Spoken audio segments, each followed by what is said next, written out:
Seja bem-vindo à Primeira Igreja Batista do Pará. Seu vídeo já vai começar. Mas antes, não esqueça de se inscrever, dar o like e ativar as notificações.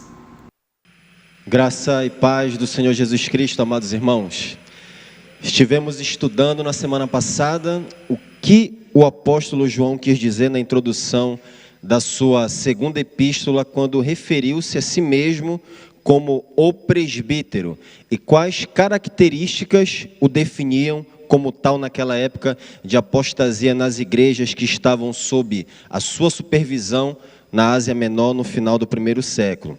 Nós vimos que João, na qualidade de presbítero, se preferirem pastor, tinha como tarefa primária ensinar e pregar a palavra de Deus ao rebanho, e este foi o primeiro ponto. E o ensino dele, em essência, em nada diferia do ensino dos apóstolos, era a mesma doutrina, era a mesma mensagem, o mesmo evangelho, e portanto João era um representante especial e último do seleto grupo apostólico. E este foi o segundo ponto. Agora nós vamos continuar o nosso estudo a respeito de João enquanto presbítero, porque há outras coisas desdobrando-se naturalmente daqui destes pontos que nós observamos anteriormente. Antes de avançarmos, então, leiamos o nosso texto desta noite, 2 João, verso 1. O presbítero, a senhora eleita e aos seus filhos, a quem eu amo na verdade, e não somente eu, mas também todos os que conhecem a verdade. Vamos ao Senhor mais uma vez em oração. Pai, nós colocamos as nossas vidas diante do Senhor. Precisamos de Ti, eu preciso para comunicar a Tua palavra, no poder do Teu Espírito, para que não seja como um símbolo que retine. E os meus irmãos precisam da Tua ajuda, da Tua iluminação, para receber a Tua palavra humildemente, como deve ser recebida. Ajuda-nos, Senhor. Seja conosco nesta noite, em nome de Jesus. Amém. O próximo ponto que nós devemos firmar aqui é que João, enquanto presbítero, não era apenas um evangelista, mas também um mestre do evangelho, um mestre dos fundamentos da fé cristã. Nós já falamos algo sobre o final de vida agitado de João. Ele é o último apóstolo sobrevivente e, portanto, o fardo de liderar a proclamação e a defesa da fé cristã estão sob os seus ombros. Está sobre ele esse peso no final do primeiro século. Então, primeiramente, ele escreve o seu evangelho entre 80 e 90 depois de Cristo, cerca de 50 anos depois dele haver participado do ministério terreno de Jesus, e ele o escreve com propósito evangelístico. Ele queria evangelizar as pessoas, queria que as pessoas conhecessem Jesus. A palavra crer aparece aproximadamente 100 vezes no Evangelho de João. Depois, entre 90 e 96 depois de Cristo, ele escreveu 3 cartas e um Apocalipse. E estas 3 epístolas, 1ª, 2ª e 3ª João, diferentemente do Evangelho de João, foram escritas com o propósito não de evangelizar os descrentes, mas de instruir os crentes, corrigindo o engano e buscando edificá-los, a fim de levá-los à maturidade. João está ensinando doutrina a esses cristãos da Ásia Menor e a aplicando aos problemas eclesiásticos e heresias que ameaçavam as igrejas ali no final do primeiro século.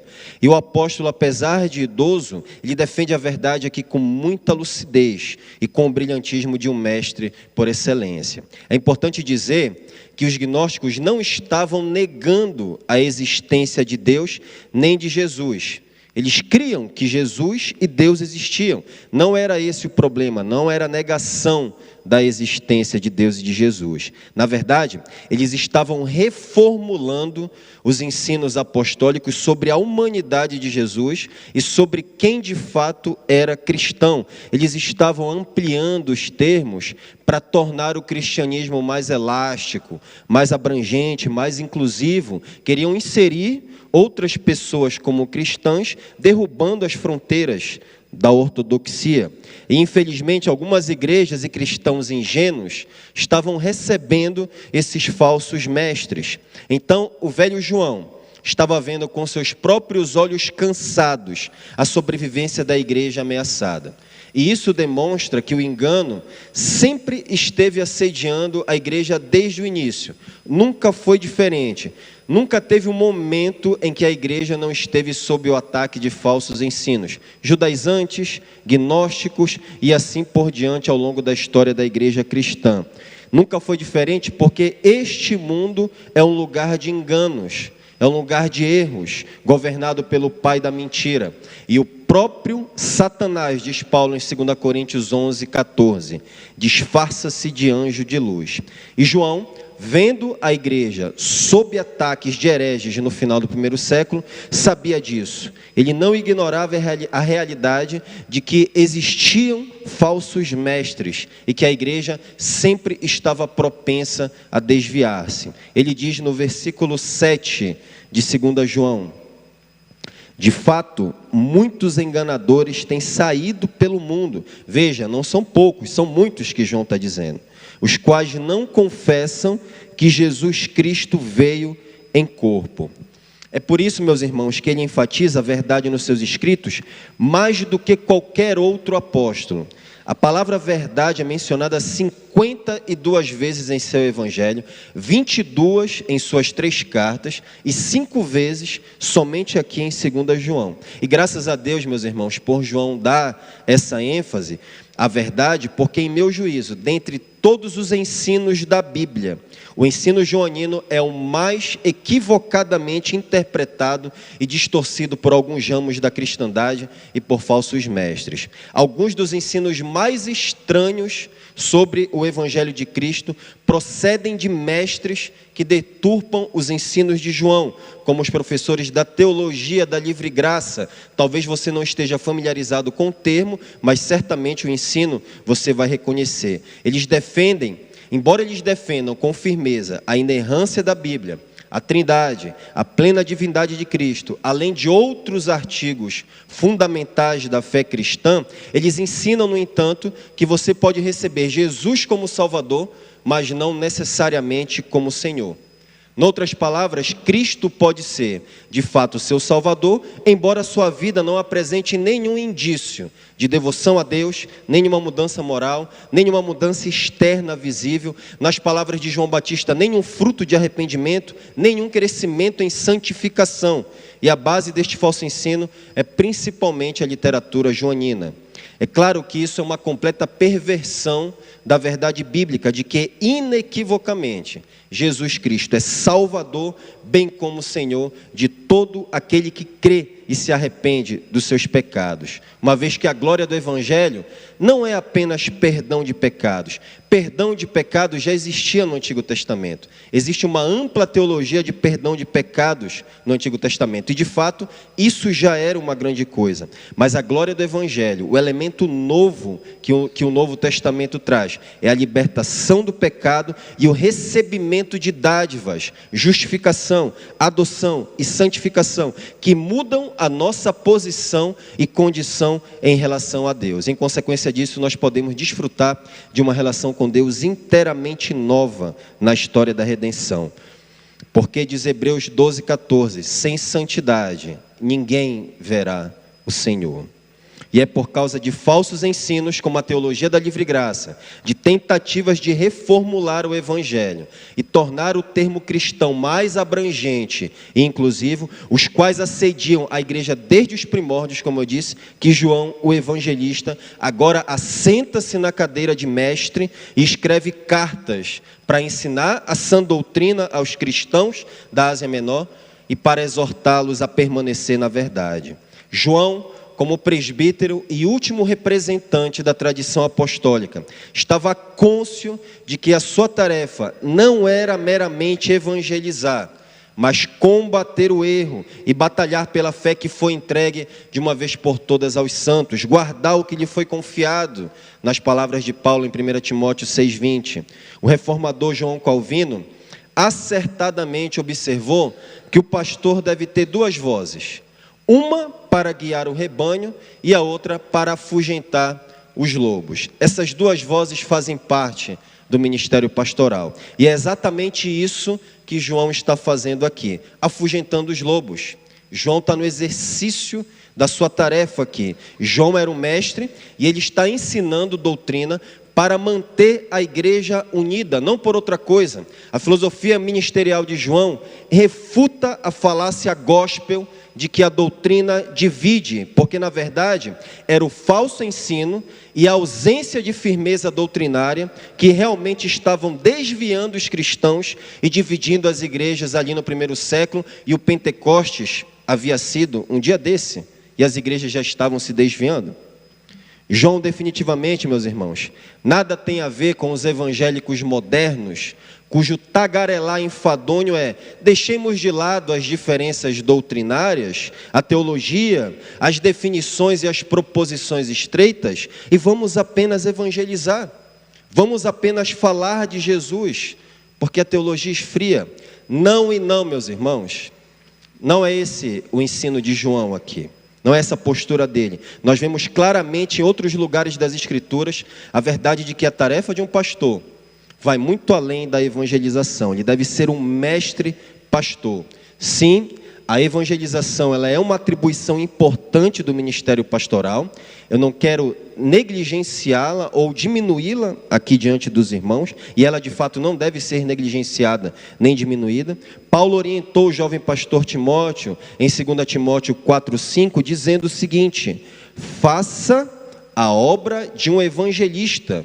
Paulo disse a Timóteo, mas isso não é tudo o que o pastor deve fazer no que diz respeito à sua tarefa de anunciar a verdade. É uma parte importante, não pode ser ignorada e negligenciada, mas não é tudo. O pastor também deve ser um mestre das doutrinas cristãs, deve se desenvolver como um profundo conhecedor de toda a verdade bíblica, ou nas palavras de Paulo, de todo o conselho de Deus, para edificar a igreja e protegê-la dos falsos ensinos, porque o mundo, assim como na época dos apóstolos, continua sendo lugar de enganos, e ainda hoje, falsos mestres levantam-se contra a sã doutrina, e infelizmente, às vezes de dentro da própria igreja, como eu disse nos estudos anteriores.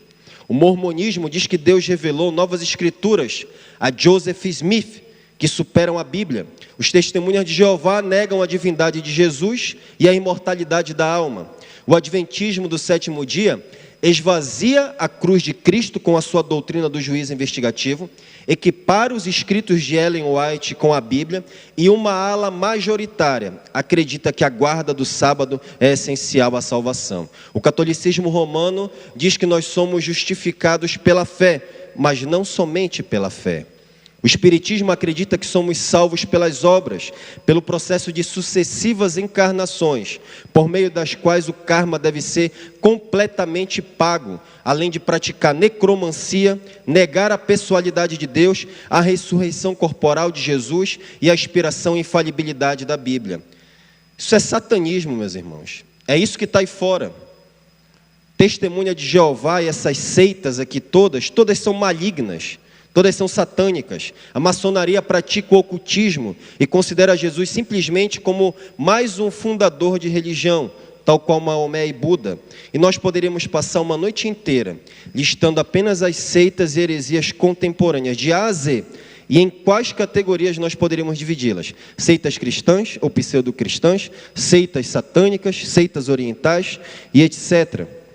E eu digo isso para que ninguém tenha dúvidas de que esse mundo que jaz no maligno, segundo a Bíblia, é um lugar de mentiras e falsas religiões. E essa carta é sobre discernimento. É por essa razão que o mesmo Paulo, o experiente pastor que encorajou Timóteo a fazer a obra de um evangelista, também disse, antes disso, que Timóteo, como um presbítero, deveria manejar bem a palavra da verdade para não ser envergonhado, segundo Timóteo 2,15. Manejar bem a palavra da verdade, abrindo parêntese, não é só saber encontrar textos bíblicos, mas interpretar a Bíblia corretamente. É isso que significa manejar bem a palavra da verdade. Ademais, eu já disse em outra ocasião que, em meu juízo, seria melhor traduzir Efésios 4,11, por pastores mestres, um único ofício, em lugar de pastores e mestres, que dá a ideia de dois ofícios diferentes. Na verdade, pastor-mestre é um único ofício.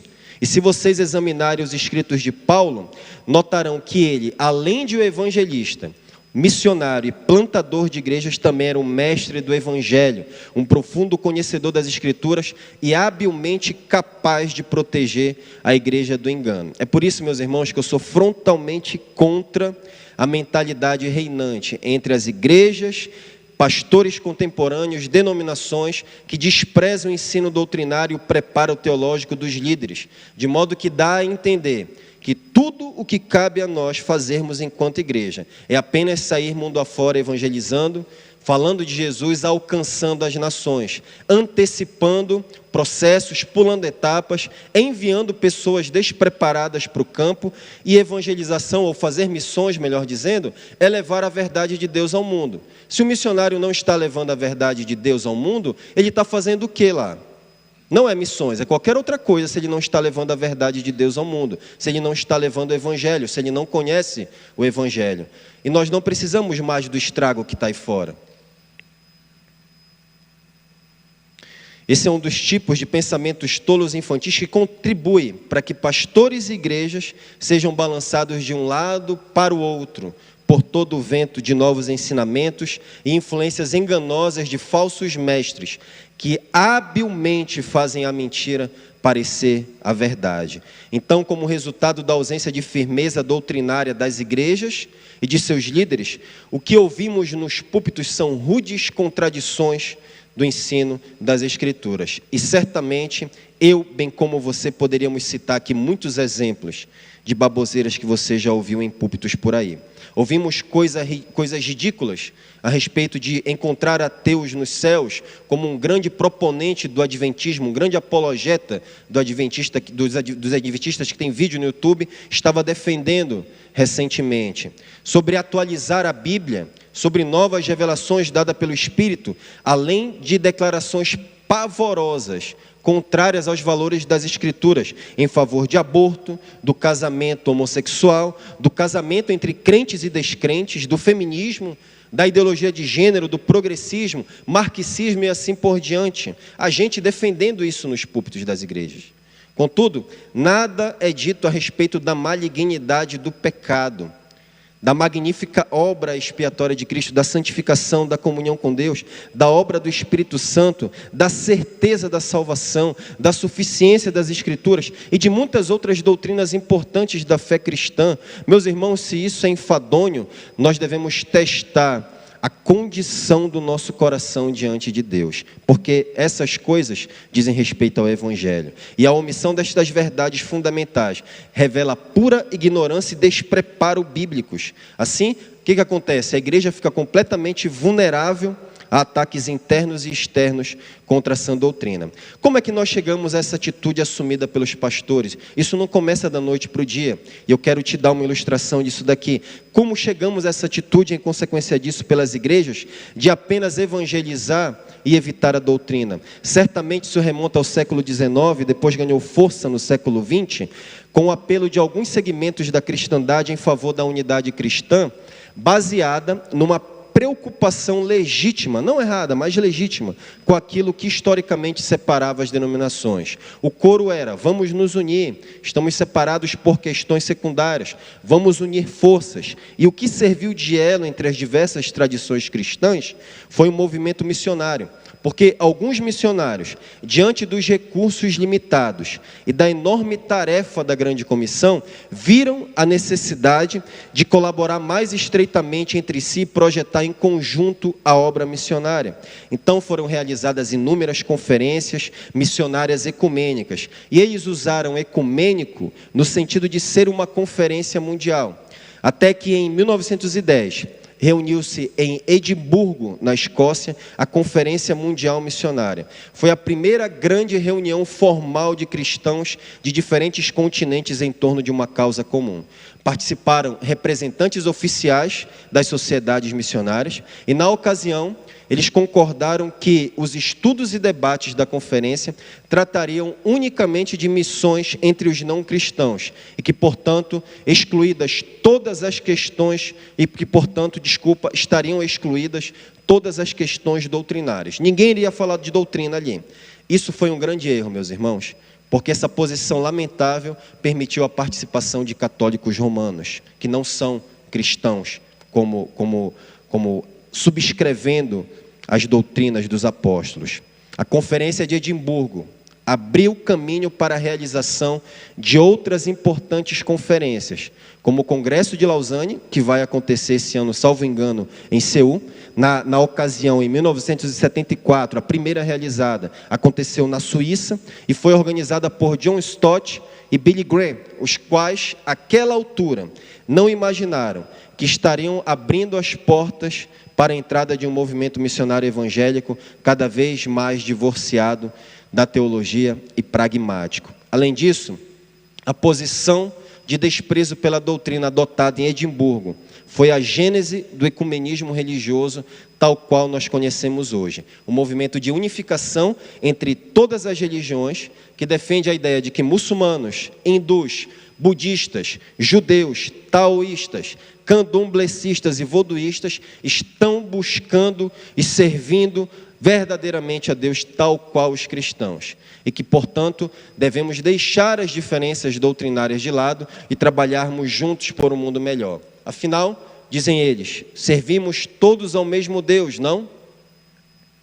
Percebem agora, meus irmãos, mais claramente o perigo dessa atitude de dizer: deixemos de lado as diferenças doutrinárias e vamos apenas falar de Jesus, vamos apenas evangelizar, vamos unir esforços.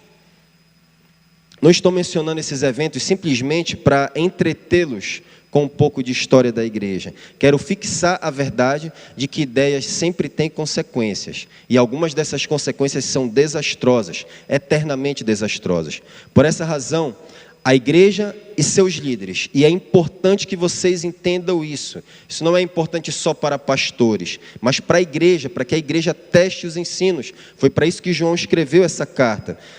A igreja e seus líderes jamais devem alargar as fronteiras da ortodoxia, ou seja, da crença correta, do cristianismo apostólico, colocando em risco a sobrevivência da igreja em favor de uma atitude tola apenas de falar de Jesus e se unir a qualquer pessoa. A tragédia é que aqueles pastores e missionários de Edimburgo falharam em discernir que a igreja, em relação a este mundo, tem a necessidade não apenas de influenciar o mundo, mas também de existir no mundo. Em outras palavras, há uma necessidade externa, influenciar o mundo, alcançar as nações, mas há também, simultaneamente, uma necessidade interna, sobreviver no mundo, guardar-se na verdade. O mundo apresenta-se como uma grande oportunidade de missão para a igreja, mas ao mesmo tempo é um grande desafio à verdade cristã. Nós não podemos ignorar isso, porque muitos falsos mestres saem mundo afora. Esse mundo é um lugar de enganos, e essa tensão na igreja, existência e missão, é real e não pode ser ignorada sem trazer sérios prejuízos para a igreja e seus membros. Conheço uma igreja cujo pastor ocupou-se apenas de evangelizar e motivar os membros para falar de Jesus. E alguns anos depois o resultado foi uma divisão na igreja, porque metade do rebanho foi buscar alimento em outro lugar e os que ficaram estavam desnutridos e se desviando para falsos ensinos. Encontrei inclusive um livro do apóstolo nessa igreja, um livro de um apóstolo nos grupos de estudo. Ora, não seria essa a razão porque algumas igrejas começam bem, com pessoas aparentemente vindo a Cristo aos borbotões, e todavia 1 ou 2 décadas depois estão minguadas, fracas doutrinariamente, não progridem, não plantam outras igrejas e não raramente desviam-se até para heresias ou para algum método pragmático de crescimento de igrejas. Isso parece familiar para você? Você conhece alguma igreja assim? Você veio de alguma igreja assim?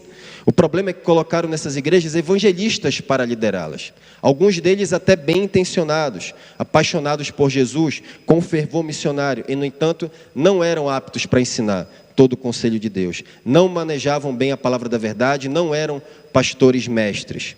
Há também a trágica história de um outro pastor que liderou uma igreja por 10 anos. Ele nunca ensinou nada errado. Pregava a Jesus com fervor domingo após domingo, mas depois que ele deixou a igreja, a congregação se desviou doutrinariamente. Foi dito que o único erro dele foi não ter corrigido os erros da igreja, foi não ter exposto a verdade em contraste com o erro, foi não ensinar a igreja a discernir a verdade do erro, foi temer ser considerado um polemista ao criticar falsos ensinos.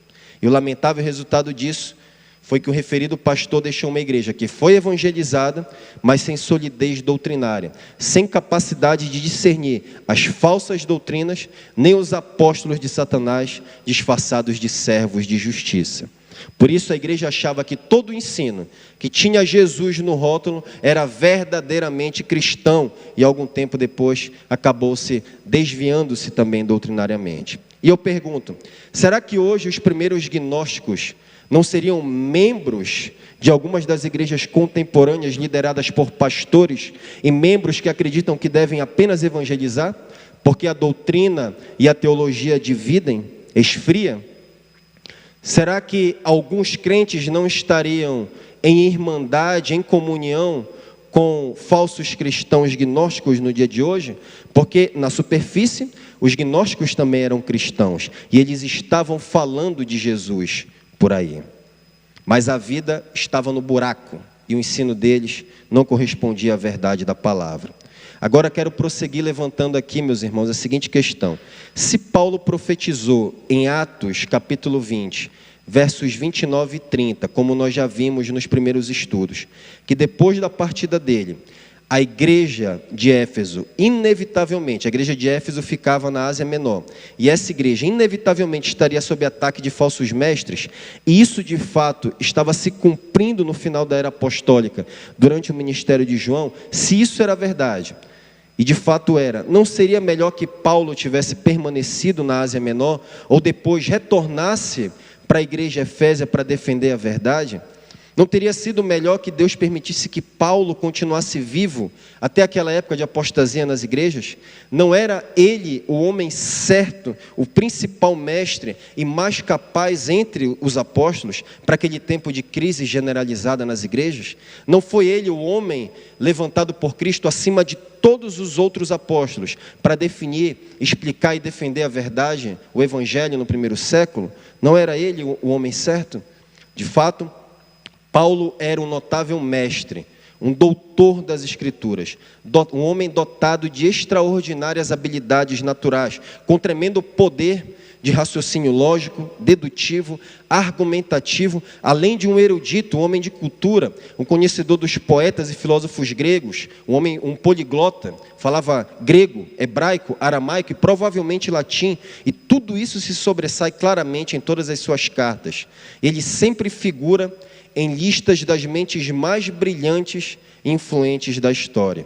E a sua carta aos Romanos, inclusive, era, até pouco tempo, matéria de estudo em faculdades de direito norte-americanas. Analisava o seu argumento ali na carta aos Romanos. Na verdade, em meu juízo, Paulo foi a mente mais brilhante da história da humanidade, de modo que, quando foi iluminado pelo Espírito Santo, ele encontrou Cristo nas Escrituras, encontrou todos os tesouros da sabedoria e do conhecimento, as suas faculdades mentais foram potencializadas e o seu discernimento foi extraordinariamente aguçado, e ele submeteu tudo isso ao serviço de Deus, colocou tudo isso aos pés do Senhor Jesus. E uma das grandes contribuições de Paulo, como eu disse no último domingo, aqui abrindo a série em Efésios, foi conciliar o ensino do Antigo Testamento com o do Novo, da maneira que ele usou isso no ponto certo para refutar os teólogos judeus, plantar igrejas e escrever 13 cartas do Novo Testamento, as quais visavam combater os falsos ensinos emergentes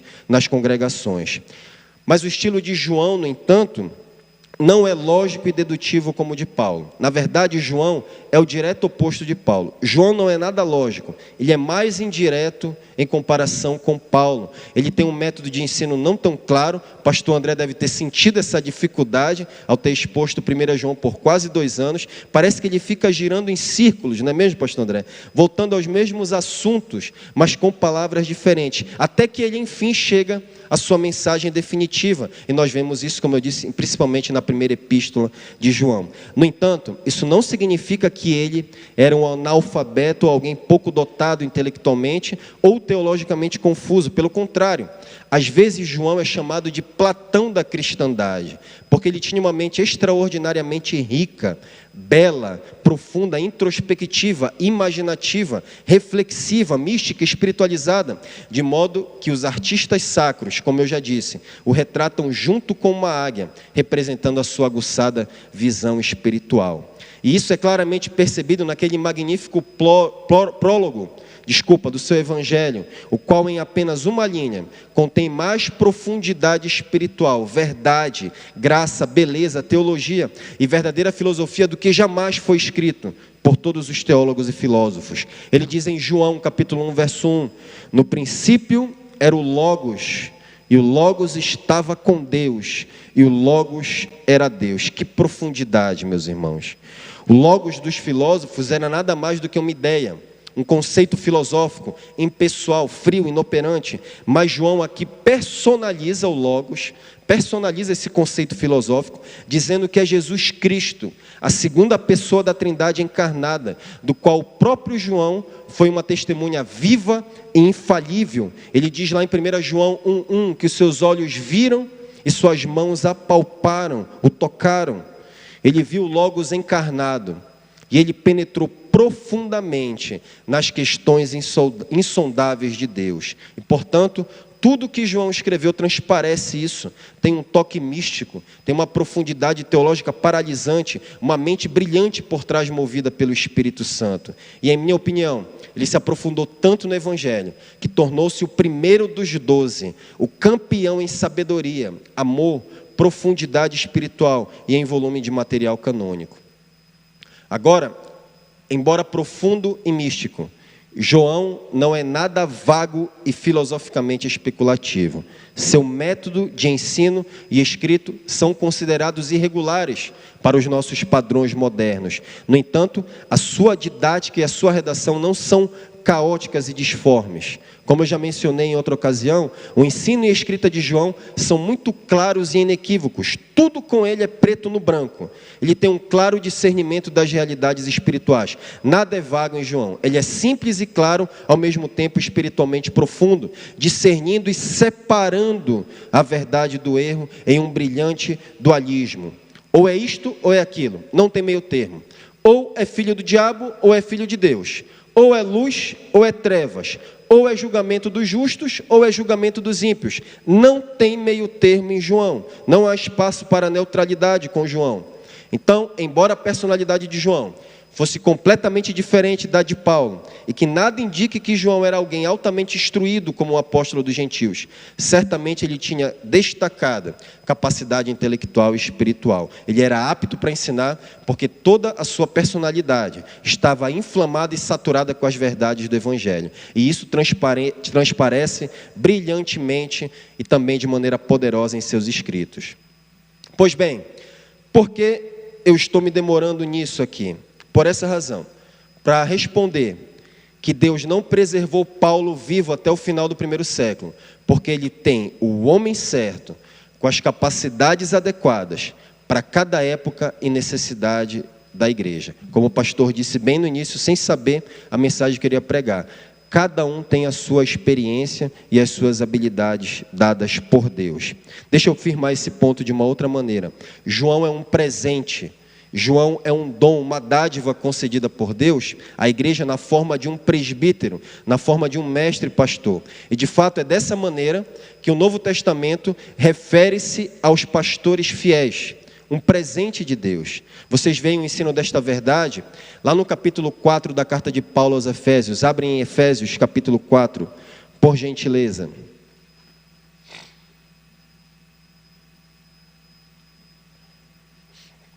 Efésios capítulo 4. Em linhas gerais, Paulo vai dizer aqui que quando Cristo foi exaltado aos céus, ele concedeu dons, se preferirem, presentes aos crentes. E todos esses presentes vieram capacitados pelo Espírito Santo. E aí no versículo 7 ele diz, Efésios 4, 7, a cada um de nós, porém, ele concedeu uma dádiva por meio da generosidade de Cristo. Presentes individuais aqui então, dado aos crentes individualmente. Contudo, Paulo continua dizendo que Cristo dá dons não só aos crentes individualmente, mas também para a igreja, ao conjunto total de crentes. E que tipo de presentes Cristo dá à igreja? O apóstolo responde nos versículos 11 a 14. E ele mesmo concedeu uns para apóstolos, outros para profetas, outros para evangelistas e outros para pastores mestres, com vistas ao aperfeiçoamento dos santos, para o desempenho do seu serviço, para a edificação do corpo de Cristo, até que todos cheguemos à unidade do Filho de Deus, à perfeita varonilidade, à medida da estatura da plenitude de Cristo, para que não sejamos mais como meninos, agitados de um lado para o outro e levados ao redor por todo o vento de doutrina, pela artimanha dos homens, que pela astúcia conduzem ao erro, ou induzem ao erro. A expressão ele mesmo concedeu enfatiza a escolha soberana de Deus na distribuição dos presentes. Isso fala não apenas de uma distribuição soberana, aleatória, mas de uma distribuição soberana regida pela infinita sabedoria divina. Então os pastores são divinamente chamados e colocados por Deus no lugar certo, no momento correto e com a capacitação adequada para suprir as necessidades da igreja e protegê-la dos falsos ensinos. Soberania e sabedoria juntas nessa escolha. Deixe-me ilustrar isso. Às vezes nós ganhamos presentes de aniversário ou em ocasiões especiais, os quais, embora presentes dados a nós com muito amor, não se ajustam às nossas necessidades. E em razão disso nós precisamos trocá-los na loja por outro que nos sirva. Ora, meus irmãos, mas isso não acontece com os presentes dados por Deus, porque Ele sabe exatamente o que precisamos, quando precisamos e até quando precisamos. Então, no caso de Paulo, Deus preparou a sua personalidade, formação intelectual e talentos para duas realizações especiais: defender a fé cristã contra os judeus e anunciar o evangelho aos gentios. Não sabemos o que seria da igreja cristã se Deus não tivesse lançado este apóstolo para refutar o judaísmo e trazer os crentes de volta a um correto entendimento do evangelho. Ou ainda, quem poderia dizer o que seria da expansão do cristianismo pelo mundo não fossem as excursões missionárias de Paulo? E Deus estava por trás disso tudo. Não foi Paulo que se fez apóstolo. Paulo, apóstolo de Jesus Cristo, pela vontade de Deus, diz o primeiro versículo de Efésios. Deus estava por trás de tudo isso.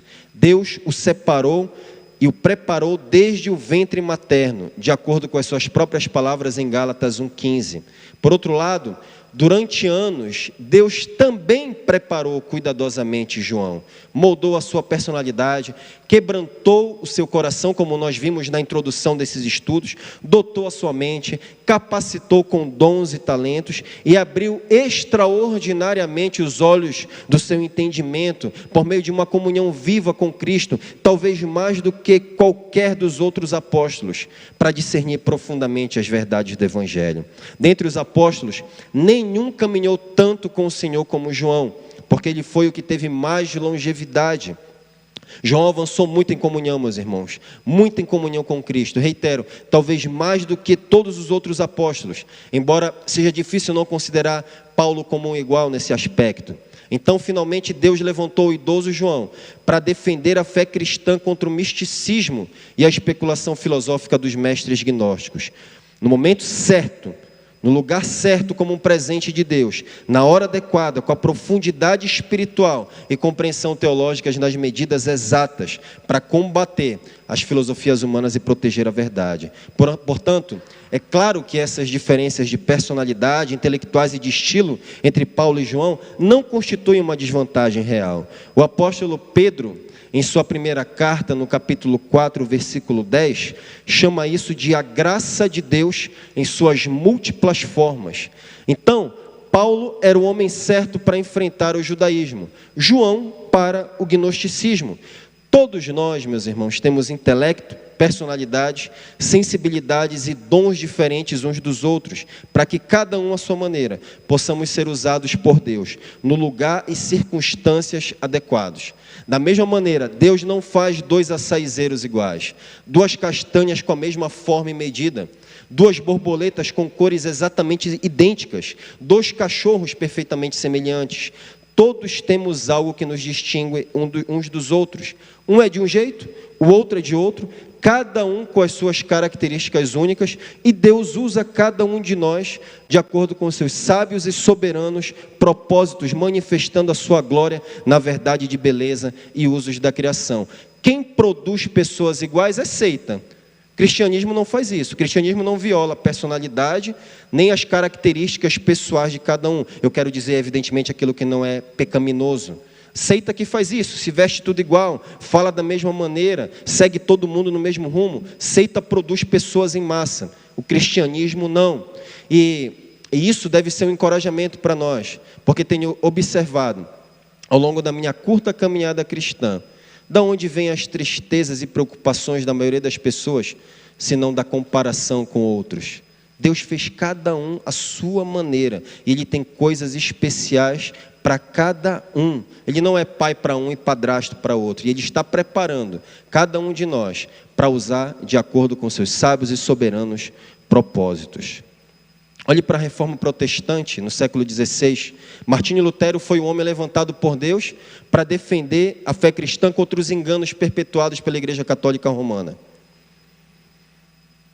E durante séculos a igreja estava sob o domínio da tradição cristã, por assim dizer. E esse levantar de Lutero contra a tradição católica romana produziu um terremoto religioso que impactou e abalou o mundo para sempre. Nós estamos aqui sentados hoje, essa noite, em certa medida, graças à Reforma Protestante. Alguém descreveu Lutero como um oceano, porque além da sua enorme produção literária, ele tinha uma personalidade profunda e poderosa. Ele era apaixonado, enérgico, rude, corajoso, ousado, estreito, rígido com a verdade. E Deus usou a sua personalidade intrigante, convicta e apaixonada para combater séculos de tradição e abusos da igreja romana. Somente alguém, meus irmãos, com uma forte convicção e zelo pela verdade, inflamados pelo Espírito Santo, poderia permanecer firme contra tudo e todos. Ele era o homem certo na hora certa, um presente de Deus para trazer a igreja de Cristo de volta ao Evangelho.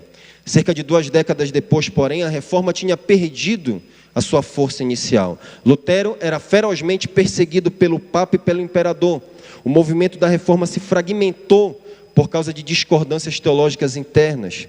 Alguns líderes da primeira geração já haviam morrido e a igreja romana estava ressurgindo numa contra-reforma. E Lutero, com cerca de 54 anos, estava cansado e quieto. Tudo parecia ter dado errado. Foi nesse exato momento que Deus levantou Calvino como líder da reforma, para expor e sistematizar o pensamento reformado, para dar unidade ao movimento, o que nenhum dos outros reformadores da primeira geração fizeram. Calvino, assim como Lutero, era um homem erudito, dedicou-se ao estudo do latim, grego, da teologia e dos autores clássicos, um homem muito piedoso, intelectualmente brilhante. Todavia, a personalidade de Calvino era completamente diferente da de Lutero. Ele era introspectivo, recluso, absorto, discurso concentrado, talvez um pouco melancólico, de modo que a princípio ele até recusou um convite para pastorear, porque ele desejava a tranquilidade dos estudos, além de estar convencido que os dons dele não eram os de líder, nem os de pastor. O que quer dizer isso? Vocês concordam comigo que Lutero e Calvino, embora completamente diferentes, com personalidades e dons distintos, eram ambos um presente de Deus para a igreja e foram usados por Deus no momento certo para resgatar a verdade do Evangelho, a multiforme graça de Deus. Podemos comparar ainda a multiforme graça de Deus com a luz do sol, quando ela entra em contato com gotículas de chuva e separa e dispersa a luz branca, formando assim um arco multicolorido, o arco-íris. Podemos ver isso, meus irmãos, esse fenômeno acontece apenas em 2 momentos do dia, ou no nascer ou no pôr do sol, e é necessário que esteja sempre chovendo. Há uma variedade infinita de cores no arco-íris, apenas 7 visíveis ao olho humano, mas todas procedem da mesma fonte, o sol. Da mesma maneira, pastores fiéis às Sagradas Escrituras, a despeito das diferenças naturais e dons que há entre eles, são todos provenientes de Deus, todos presentes, todos dádivas de Deus, refletindo aspectos diferentes, coloridos distintos da luz única e gloriosa do Evangelho no lugar e período predeterminados por Deus. A essa altura, permita-me lhe perguntar: você consegue enxergar a soberania, a beleza, a bondade, a sabedoria, a exatidão das múltiplas formas da graça de Deus que se manifestam nas diferenças de personalidade e habilidades entre pastores fiéis dados à igreja? Você consegue enxergar isso em particular em nossa igreja e seus pastores? Em outras palavras, você enxerga a beleza do arco-íris ou consegue ver apenas as cores de sua preferência? Azul, amarelo, verde? Deus deu à igreja de Corinto Paulo, Apolo e Pedro, um verdadeiro e lindo arco-íris. Talvez nenhum arco-íris seja mais belo do que esse no início da igreja cristã. Mas ao invés dos coríntios desfrutarem da beleza do todo multicolorido, eles estavam formando, por assim dizer, partidos monocromáticos. Eu sou de Paulo, eu sou de Apolo, eu sou de Cefas. O conceito que você tem sobre seu pastor é o mesmo conceito que o de Deus? Um presente na medida certa? Ou você o vê como um problema, como uma peça que não serviu e deseja trocá-la? Não estou advogando em causa própria, meus irmãos, pedindo que você veja a mim ou a qualquer um dos outros pastores como um grande presente envolto em um laço de seda vermelho. No entanto, eu quero que você entenda que um ministro fiel à palavra, gostemos dele ou não, prefiramos outro ou não, tenhamos afinidade ou não, é uma dádiva de Deus, é o que a Escritura diz. Um presente dado pela sabedoria divina, na época e lugar certos, sem possibilidade de erros, para alimentar a igreja de Cristo e protegê-la do engano e do pecado. E quem poderia dizer o que aconteceria com algumas igrejas se Deus não tivesse sabiamente colocado nelas pastores fiéis?